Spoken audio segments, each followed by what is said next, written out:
Okay guys, I'm back with நல்ல video. So இப்போ வந்து பார்த்தீங்கன்னா நான் வந்து FZ வெர்ஷன் 3ல் போய்கிட்டு இருக்கேன். ஸோ இந்த வண்டியோட ரிவ்யூ வந்து பார்த்தீங்கன்னா ஆல்ரெடி நான் போட்டிருப்பேன். ஸோ சேம் பைக், சேம் ஓனரோட பைக் தான். நம்ம சேனலோட ஹையஸ்ட் வியூஸ் வந்து பார்த்தீங்கன்னா இந்த பைக்கு தான். ஸோ வியூஸ் மட்டும் கிடையாது, வியூஸ் வந்து பெரிய விஷயம் கிடையாது, நம்ம அங்கே பேசுனது கரெக்டாக இருக்கா அப்படின்றது தான் மெயின். ஸோ அந்த ரிவ்யூவில் பார்த்தீங்கன்னா நிறைய கமெண்ட்ஸ் வந்து பார்த்தீங்கன்னா ரொம்ப ஹானஸ்ட்டாக ரிவ்யூ இருக்குது, கொஸ்டின்ஸும் கரெக்டாக இருக்குது, அவர் சொன்ன ஆன்சர்ஸ் எல்லாமே வந்து பார்த்தீங்கன்னா கரெக்டாக இருக்குது அப்படின்னு நிறைய பேர் கமெண்ட் பண்ணியிருந்தீங்க.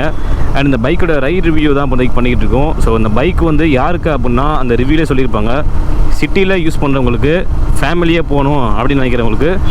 அதே மாதிரி நான் ஹைவே கம்ஃபர்டபுளாக போகணும் அண்ட் நான் ரொம்ப ஸ்பீடாக போக மாட்டேன். ஒரு 100 கிலோமீட்டர் தான் மேக்ஸிமம், 100-150 கிலோமீட்டர் தான் நான் வந்து ஸ்பீட் போவேன். கிலோமீட்டரும் வந்து பார்த்தீங்கன்னா 150 கிலோமீட்டர் தான் போவேன் அப்படின்னு நினைக்கிறவங்களுக்கு இந்த பைக் வந்து பர்ஃபெக்டாக இருக்கும். ஏன்னா நீங்கள் ரொம்ப தூரம் 200-300 கிலோமீட்டர் போகணும் பார்த்தீங்கன்னா இது வந்து லிக்விட் கூல்டு கிடையாது, ஏர் கூல்டு. அது மட்டும் இல்லாமல் அந்த பைக்கில் வந்து நீங்கள் ஒரு மேக்ஸிமமாக நீங்கள் எவ்வளோ போகலாம் அப்படின்னு பார்த்தீங்கன்னா ஒரு 90 to 100 தான் நீங்கள் பைக்கில் வந்து நீங்கள் க்ரூஸ் பண்ணி போக முடியும். அதுக்கு மேலே நீங்கள் போனீங்க அப்படின்னா பைக் இன்ஜின் ஸ்ட்ரெஸ் ஆகிற மாதிரி இருக்கும். 100க்கு மேலே போனீங்க அப்படின்னா, ஏன்னா 150 cc தான் அண்ட் இது நேக்கட் பைக் தான். ஸோ R15 155 cc இருந்தாலும் அது வந்து RPM பார்த்தீங்கன்னா உங்களுக்கு 13,000 RPM இருக்கும். இதில் வந்து பார்த்தீங்கன்னா உங்களுக்கு 10,000 RPM தான் கொடுத்துருப்பாங்க. ஸோ நீங்கள் மேக்ஸிமம் நீங்கள் போனோம் அப்படின்னா 100 to 105 நீங்கள் ரிலாக்ஸாக போனோம் அப்படின்னா, அதையும் மீறி நீங்கள் போனீங்க அப்படின்னா உங்களுக்கு வந்து பைக் ஒரு மாதிரி இன்ஜின் ஸ்ட்ரெஸ்ஸாக இருக்கும். ஸோ அதுதான் வந்து மெயின். அண்ட் சிட்டி யூசேஜ் வந்து கம்ஃபர்டபுளாக இருக்கும், ஹைவே யூசேஜ் வந்து பார்த்தீங்கன்னா கம்ஃபர்டபுளாக இருக்கும். நீங்கள் ஒரு பிகினர்ஸாக இருக்கீங்க, நான் வந்து ரொம்ப வேகமாக போக மாட்டேன், அதே மாதிரி ரொம்ப தூரமாக லாங்கும் போக மாட்டேன், எனக்கு வந்து 100 கிலோமீட்டர் 150 கிலோமீட்டர் தான் நான் போவேன், அது ஸ்பீட் வந்து பார்த்தீங்கன்னா 90 to 100 தான் க்ரூஸ் பண்ணுவேன். அண்ட் எனக்கு பில்லியன் கம்ஃபர்ட் இருக்கணும், ரைடிங் கம்ஃபர்ட், எனக்கு ஷோல்டர் பெயின் வரக்கூடாது, பேக் பெயின் வரக்கூடாது அப்படின்னவங்களுக்கு இந்த பைக் வந்து சீரியஸாகவே கம்ஃபர்டபுளாக இருக்கும். அண்ட் மெயின்டெனன்ஸும் பார்த்தீங்கன்னா ரொம்பலாம் கிடையாது. ஸோ பெரிய மெயின்டெனன்ஸ்லாம் ஒன்றும் கிடையாது. அண்டு முக்கியமாக மைலேஜ். ஸோ மைலேஜ் வந்து இப்போவே வந்து பார்த்துருப்பீங்க, சிட்டிலே வந்து பார்த்தீங்கன்னா 40 சம்திங் வருது, 42 43 அந்த மாதிரி வருது. ஹைவே அப்படி எடுத்துட்டிங்கன்னா 47 அந்த மாதிரி வரும். 50 வந்து நீங்கள் அந்த ஸ்பீடை பொறுத்து நீங்கள் ஒரு 70 அந்த மாதிரி போனீங்க அப்படின்னா, 60-70 போனீங்கன்னா, ஒரு 90-100 அப்படின்னு போனீங்க அப்படின்னா ஒரு 47-48, ஒரு 110 அந்த மாதிரிலாம் நீங்கள் கொஞ்சம் க்ரூஸ் பண்ணி போனீங்க அப்படின்னா உங்களுக்கு 45 தான் தரும். அதே மாதிரி சிட்டி வந்து பார்த்தீங்கன்னா நீங்கள் ரொம்ப வந்து இழுக்காமல் ஓட்டினீங்க அப்படின்னா ஒரு 42 அந்த மாதிரி வரும். நீங்கள் அதையும் மீறி கொஞ்சம் ஓட்டிங்கன்னா 40, மேக்ஸிமம் 40 குறையாது. அப்படி இந்த 40 குறைஞ்சி நீங்கள் ஓட்டினீங்க அப்படின்னா இந்த பைக் வந்து நீங்கள் ரொம்ப வெரைட்டி ஓட்டுறீங்க, வண்டி ரொம்ப ஸ்ட்ரெஸ் பண்ணுறீங்க அப்படின்னு அர்த்தம். ஸோ 40 மேக்ஸிமம், மினிமம் 40, மேக்ஸிமம் வந்து பார்த்தீங்கன்னா 43 to 45 அந்த ஒரு மைலேஜ் கிடைக்கும் கண்டிப்பாக. அண்டு ஹேண்ட்லிங் கம்ஃபர்ட்டு எல்லாமே வந்து பக்காவாக இருக்குது. அண்டு லைட்டோட விசிபிலிட்டி வந்து பார்த்திங்கன்னா ஃப்ரெண்டு என்ன சொன்னோன்னா, நைட் டைமில் வந்து கொஞ்சம் ஒரு மாதிரி இருக்குது, பட் ஆனால் இது சிட்டி யூசேஜுக்கு போதும். பட் ஹைவே நம்ம ரொம்ப தூரம் போகிறோம், அது சிங்கிள் வே ரோட்டில் சொல்கிறேன். இப்போ ஹைவே இந்த மாதிரி ரோட்டில் கூட வந்து பார்த்திங்கன்னா உங்களுக்கு கொஞ்சம் லைட் கொஞ்சம் ஸ்ப்ரெட் ஆகி நல்லா தெரியும். அது சிங்கிள் வே ரோட்டில் வந்து பார்த்திங்கன்னா ஆப்போசிட்டில் வண்டி வந்தாலும் உங்களுக்கு வந்து பார்த்திங்கன்னா அப்படியே அந்த நம்மளோட பைக்கோட ஹெட்லைட் அப்படியே ஃபுல்லாக டாமினேட் பண்ணிடும், ஒன்றுமே தெரியாமல் விசிபிள் இல்லாமல் இருக்கும். ஸோ சிங்கிள் வே ரோட்டில் அந்த மாதிரி கஷ்டமாக இருக்கும். அண்ட் ஹில் ஸ்டேஷனில் இன்னும் கொஞ்சம் கஷ்டமாக இருக்கும். ஏன்னா ஆல்ரெடி கொஞ்சம் ஃபாக் அந்த மாதிரிலாம் இருந்துச்சு அப்படின்னா நைட் டைட்ஸில் ரொம்ப ஒரு மாதிரி இருக்கும். அதுக்கு நீங்கள் கண்டிப்பாக நீங்கள் ஃபாக்லாம் கண்டிப்பாக வச்சு தான் ஆகணும்.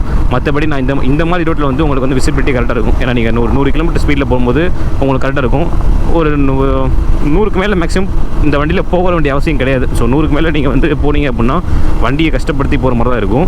ரிலாக்ஸாக உங்களுக்கும் வந்து ஒரு பெயின் இருக்கக்கூடாது. எப்படி சார், பெயின் மீன்ஸ் உங்களுக்கு ஸ்ட்ரெஸ் இருக்கக்கூடாது.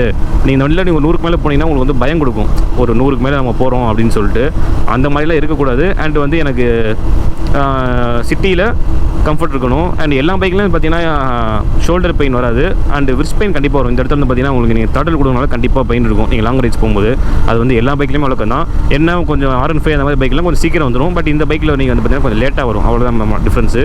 அது வந்து இல்லாமல் இருக்காது. அண்டு லாங் ரைட்ஸ் நீங்கள் போகும்போது பில்லியன் கம்ஃபர்டபுள் வந்து பார்த்தீங்கன்னா வேறு லெவலில் இருக்குது. சீட் ஹைட்டும் கிடையாது, நார்மலாக ஃப்ளாட்டாக தான் இருக்கும். அதே பார்த்தீங்கன்னா குஷனிங்கும் வேறு லெவலில் இருக்குது. ஸோ அதனால் எந்த ஒரு குறையுமே சொல்ல முடியாது. நம்ம லாங் ரைட்ஸ் போகிறவங்களுக்கு இந்த பைக் கம்ஃபர்டபுளாக இருக்குமான்னு கேட்டிங்கன்னா கண்டிப்பாக கம்ஃபர்டபுள். நான் சொன்ன மாதிரி ஒரு 100 கிலோமீட்டர் 150 கிலோமீட்டர் அதுக்கு மேலே போகிறவங்க வந்து அது அவங்களோட ஒப்பீனியன், அவங்களோட விருப்பம். ஸோ அவங்கள போக முடியும் அப்படின்னா, நான் எதுக்காண்டி 150 கிலோமீட்டர் 100 கிலோமீட்டர் மென்ஷன் பண்ணுறேன் அப்படின்னா, ரொம்ப நேரமாக நீங்கள் 98 க்ரூஸ் பண்ணி போகும்போது ஒரு மாதிரி போரிங்காக இருக்கும் ஒரு சில பேருக்கு. ஒரு சில பேர் வந்து பார்த்திங்கன்னா நான் 120 அந்த மாதிரி போகிறவங்க இருப்பாங்க. ஸோ நான் லாங் ரைட்ஸ்னு பார்த்தீங்கன்னா ஒரு 110 120 அந்த மாதிரி போவேன். ஸோ அதே இந்த பைக்கில் பார்த்தீங்கன்னா கொஞ்சம் ஸ்லோவாக போகிற மாதிரி நம்ம இருக்கும், ஒரு டைட்னஸ் கொடுக்கும். மற்றபடி எந்த டிஃப்ரென்ஸுமே கிடையாது. நீங்கள் 200 கிலோமீட்டர் 300 கிலோமீட்டர் போகலாம், பட் கொஞ்சம் நீங்கள் இன்ஜின் பிரேக் எடுத்து விடணும். 200 km போனீங்க அப்படின்னா ஒரு 5 to 10 minutes நீங்கள் ரிலாக்ஸ் எப்படி பண்ணுறீங்களோ அதே மாதிரி நம்ம பைக்கையும் கொஞ்சம் அந்த ஏன்னா இது ஏர் கூல்னால கொஞ்சம் ரிலாக்ஸாக போகணும், அவ்வளோதான். பைக் ரிலாக்ஸ் ஆகணும், நீங்களும் ரிலாக்ஸ் ஆகணும், மற்றபடி எந்த ஒரு மேட்டரும் கிடையாது. City usage comfortable, highway usage comfortable.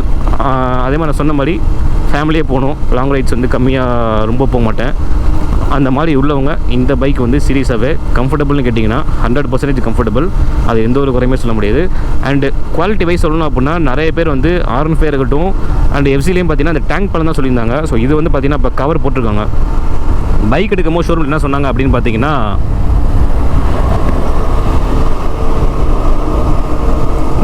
Showroom என்ன சொன்னாங்க அப்படின்னு பார்த்தீங்கன்னா ஸோ டேங்க் பேக் போடுறீங்க அப்படின்னா இந்த ஹோல்ஸ்லாம் பிரிச்சுட்டு போடாதீங்க, இந்த இடத்துல ஒரு சின்ன நாட் மாதிரி போடுங்க, கீழே நாட் மாதிரி போடுங்க அப்படின்னு சொன்னாங்க.